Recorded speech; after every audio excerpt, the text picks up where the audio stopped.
So Russia often gets its way without empire, to a certain extent. But then the question is, will Central Asia invite Russia to become an imperial power again? Empires don't have to be built by force. They can often, and they are often built by invitation. In the early 1990s, auto-colonization, this self-colonization, seemed possible. From the point of view of the periphery, they needed security and economic stability. Things were pretty bad, especially with Tajikistan and Afghanistan, and with the plummeting economies. But the elites became increasingly committed to formal independence once they got the hang of it, and they also weren't dumb. They knew that they risked losing power if they invited the Russians in. So therefore they tried to balance out Russian interests with those of other states, which were a safety valve, other states that were also interested in being partners with Central Asia. This would also come with high costs for Russia, of course, becoming a new imperial power. You need great financial resources to support any sort of empire. You need strong military resources, and this is a time when Russia was quite poor and the military was falling apart. Now, of course, when oil tripled in price a decade later, this became arguably much easier, more politically feasible, but it was also less necessary. So you got to think of short-term versus long-term considerations. Central Asian states have had a constant rocking motion to and from Russia, back and forth, but they've always jealously guarded their independence at the end of the day. So Russia has really been what we can call a borderline hegemon. It has the disproportionate means to manipulate, but it's also got these, and these could involve semi-coercive mechanisms. Like, for example, issue linkages, retaliation through trade, but not force. Right? Well, you can cut off your gas supply lines, so you can't get these things to market. Your oil supply lines, your cotton. If all the roads go through Moscow, you've got capabilities that don't involve force that you can use. Note also that Russia has troops in the region. It has an airbase in Kant in Kyrgyzstan and several military bases in Tajikistan, including Dushanbe and Kulab. It also has a military presence in Kazakhstan, where it runs radar stations and where its space program is also based. Russia perhaps could be considered a borderline hegemon because it presses for a foreign policy that agrees with its own. But this frequently draws visceral reactions by Central Asian elites who are trying to guard their own autonomy. And Russia has not used its military to press for changes, at least not yet, anywhere in Central Asia except in a civil war era Tajikistan. Although, as I mentioned before, Russia's incursion into Georgia in 2008 can be seen as a warning of a new rising Russia. And so this borderline hegemon concept sort of remains up here. In the end, Russia's lack of military intervention in Central Asia today may be for lack of a key contentious issue, or because it feels it has the reins tight enough through current mechanisms like the Commonwealth of Independent States. The Commonwealth of Independent States really was the Russian reincarnation in Central Asia, but it was problematic from the start. So Central Asians, as you recall, were struck at the loss of the Soviet Union. They came together in Ashgabat, Turkmenistan, to discuss reactions to the Minsk Declaration, the Slavic alliance. And on December 12, 1991, they met along with Azerbaijan, which is a Turkic-speaking state from the Caucasus, to discuss this. But any new union was already being questioned on various fronts. In Kazakhstan, Nazarbayev was very much pro. He always wanted to keep the Soviet Union alive. The ethnic consideration for him was huge. There were Russians who might want to secede, so it's better for all of us to work together. In Uzbekistan, Karimov was also pro-alliance, economic insecurity. Right? Think of the Tajik situation, Afghanistan right on Uzbekistan's borders. In Tajikistan, you had a dying regime that was pro. It was unclear what preferences the opposition would have, or would have been, but likely they also would have been pro given the economic situation. In Turkmenistan, fairly anti-CIS. They didn't join the CIS because they opted for bilateral ties with Russia instead. They had a policy of what they call positive neutrality, although they are now associate members, or they were, I should say, between 1991 and 2005, they were associate members of the CIS. So they didn't join, but they sort of like to watch. Kyrgyzstan was also anti-CIS. They wanted their neutrality as well. They thought that they could be Central Asia's little Switzerland, friendly with everybody. Soon they saw, though, that they needed to work closely with Russia and the old bloc to make the economic reforms happen, and also for security. I should say that even Turkmenistan, which avoided entering the CIS formally at first, pressed for Russian cooperation with respect to security. This was an issue of capabilities and needs. Note that Turkmenistan has focused more on the world market than the others have. Um, and so they've also been less likely to sign on to CIS agreements. Belarus, which is less involved in the world market, for example, and much more dependent on Russia, is much closer in the CIS. It's sort of Russia's right hand, really left because they're on the other side of the map, partner. Azerbaijan also joined the CIS. Again, this was an issue of dependence, but also needed to get oil to market through Russia. So might as well get in here. Note also that those who did not necessarily prefer the CIS entered as a result of Russian heavy-handedness. Georgia was part of it for a while. Ukraine was also part of it. Ukraine in the fall of 2013 stepped away from negotiations that would move it closer to the EU for the same reason. You had economic threats from Russia. If you don't come closer to us, then we're going to sabotage your economy now. And the EU couldn't compensate for this. And this has led to a major crisis in the Ukraine. The Baltics were the only ones to stay far clear of the CIS as a result of their proximity to and movement towards the European Union. But the rest of the states largely came into the CIS. Note the primary consideration for each of these states in joining the CIS was based on Russia. It was understood that despite promises of sovereignty and equality, this wasn't going to be an equal partnership. By early 1992, all of them had joined the CIS except for the Baltics. In reality, the CIS was a tool for Russia to remain active in the policies of each of these countries. Indirectly, often, this sphere of influence idea. But the CIS has been a huge disappointment. It's been referred to as, quote, a graveyard of several hundreds of agreements signed and then dead or frozen at birth. The result is that CIS issues are frequently resolved on a bilateral basis. Russia, basically, with each one of its post-Soviet republic buddies, dealing with everything from trade to security. The major exception, though, is between Russia, Belarus, and Kazakhstan, which I'll address in a few minutes, which came together in a customs union. So what went wrong? Why has the CIS failed so badly, given all these sort of positive moves towards it? Well, the first is a lack of purpose. Its goals from the start were unclear. There were also lots of tensions. How to deal with post-Soviet property. Russia took on the Soviet debt. Shouldn't it get property too then? All the Soviet property in all these places? It's complicated.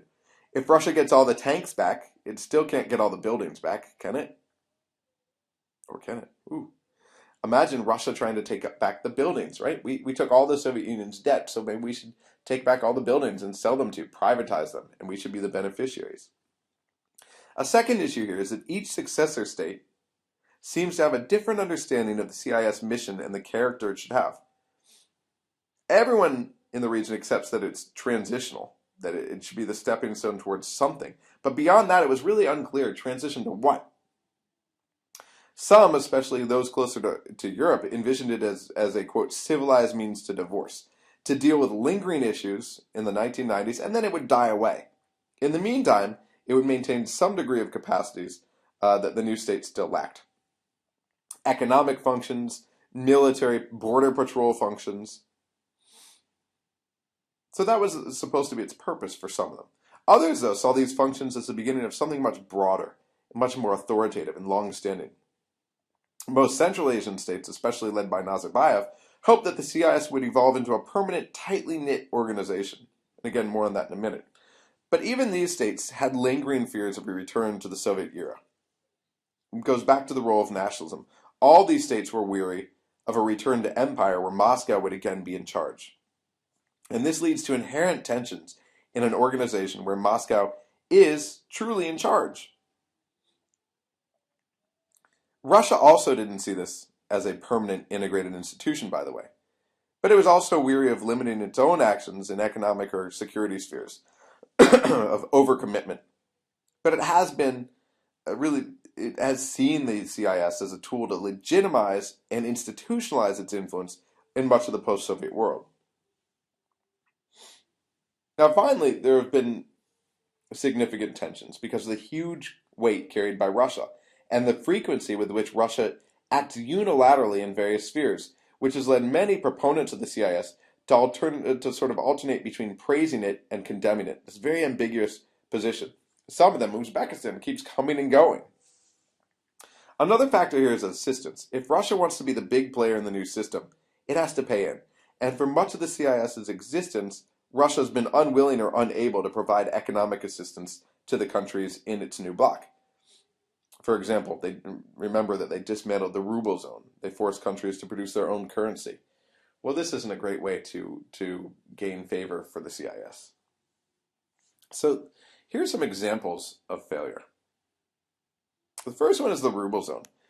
This marked really the first period of CIS collaborations, the ruble zone. Central Asia was in on this. The ruble would be the currency for domestic and intra-CIS transactions.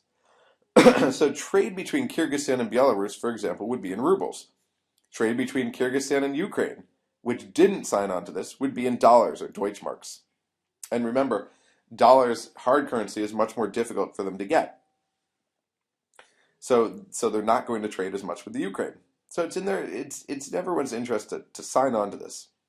The Russian central bank was tasked with providing enough rubles to the central banks of each of the participating states to satisfy currency demands. In exchange, those countries had to limit their own credit expansion and set up uniform lending rates so that there wouldn't be a run on the ruble in any particular given state. The problem is that there was no enforcement mechanism for this. So you had a huge dispersion of inflation rates, which made this untenable. The dream of an interstate bank of the CIS really died as Russia released a new currency, going from the Soviet ruble to the Russian ruble, and excluded all the others. This, again, was back in 1993. Another example of tensions here was security of CIS failures. The CIS established in mid-1992 a treaty on collective security, and it included Armenia, Kazakhstan, Kyrgyzstan, Russia, Uzbekistan, and Tajikistan. It was heavily, disproportionately Central Asian.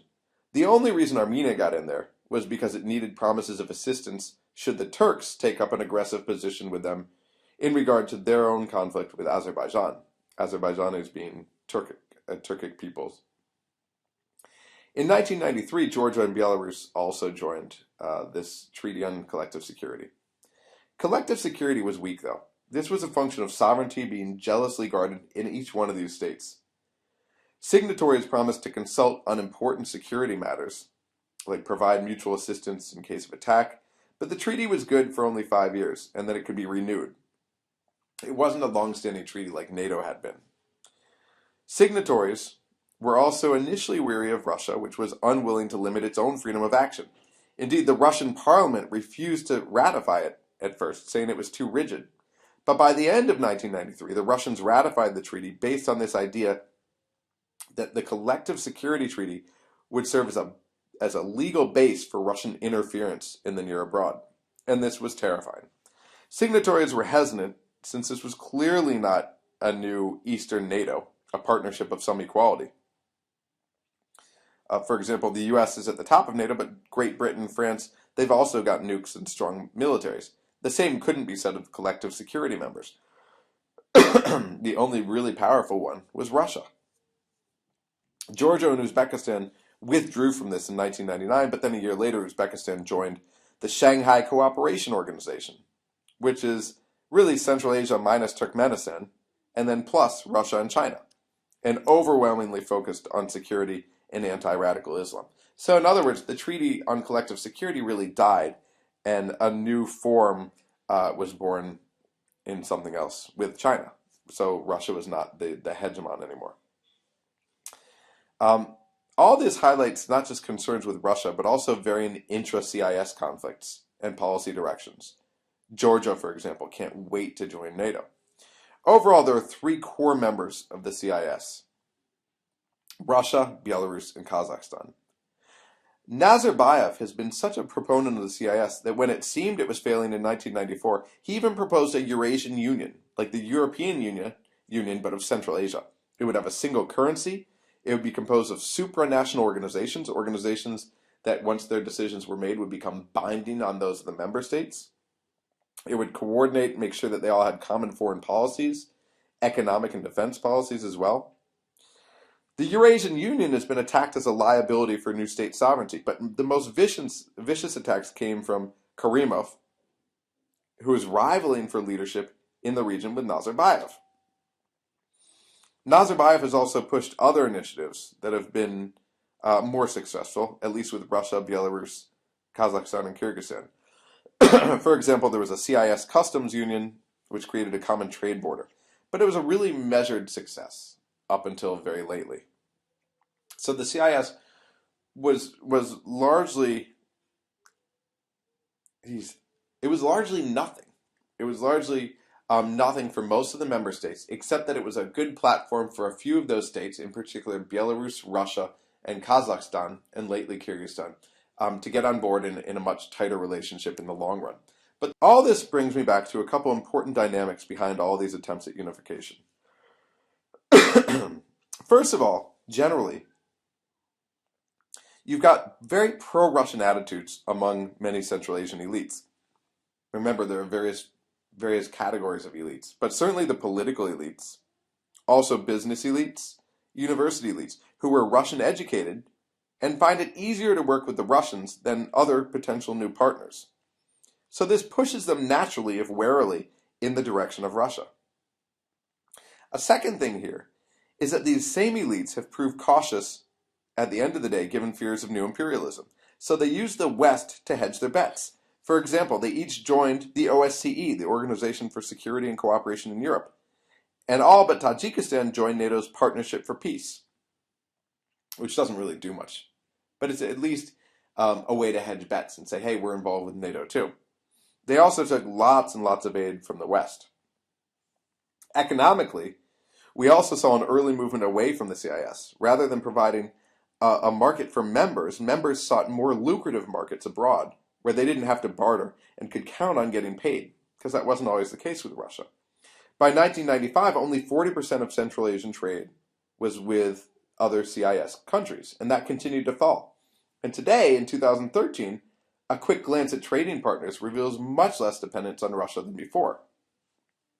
So Uzbekistan, in 2013, Russia accounted for about 26% of Uzbekistan's trade, exports, I should say. So a quarter of its exports went to Russia, but almost the same, 22% went to China, 15% went to Turkey. In terms of imports, about a quarter came from Russia, and almost a quarter, 22% came from Korea, 18% from China.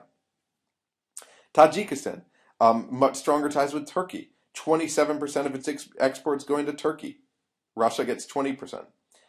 Imports heavily coming from China, 54%. Russia accounting for 27%. So in each one of these, Russia is about a quarter of the trade, but other partners are out there. Kyrgyzstan is different because it has a strong partnership with a Swiss gold company, a Swiss mining company digging for the gold. So about 23% of their exports go to Switzerland, 19% go to Russia. In terms of imports, though, where do they look? They look to their east. And again, this is one of the reasons why it's so difficult for them to join these economic mechanisms, because 50% of their imports come from China. And again, about a quarter, 22% come from Russia, and 11% from Kazakhstan. So there are incentives to join too. Turkmenistan also exports largely going to China, which is so hungry for Turkmen gas. Turkey accounts for about 16% of Turkmenistan's exports. Imports primarily led by Russia, 22%, and then China, 18%. So what you see again is Russia and China near the top in each one of these categories. Kazakhstan, its exports went largely to China at 25%. Only 6% of its exports went to Russia. But 17% of its imports, the second largest number, came from Russia. And China accounted for 49% of Kazakh imports. So these are huge changes from what we had early on. And it really highlights the prominent role of a couple actors in particular in the region. Russia, of course, but also China, as I keep mentioning, and also Turkey. In many cases, the latter two have come to occupy a greater role, at least with respect to economics, as I just emphasized here. And so finally, a third dynamic here is that all this fell flat when it came to security guarantees. The West was hesitant to provide lethal weapons, for example, to rights violating regimes in Central Asia, but Russia wasn't. And so Russia was always the one that it could lean to at the end of the day. And so now we've got this new great game. The tale of three great powers, Russia, the US, and China. Um, there are a number of reasons why, you know what, I'll take this in a new set, sorry, because it's gone on and on.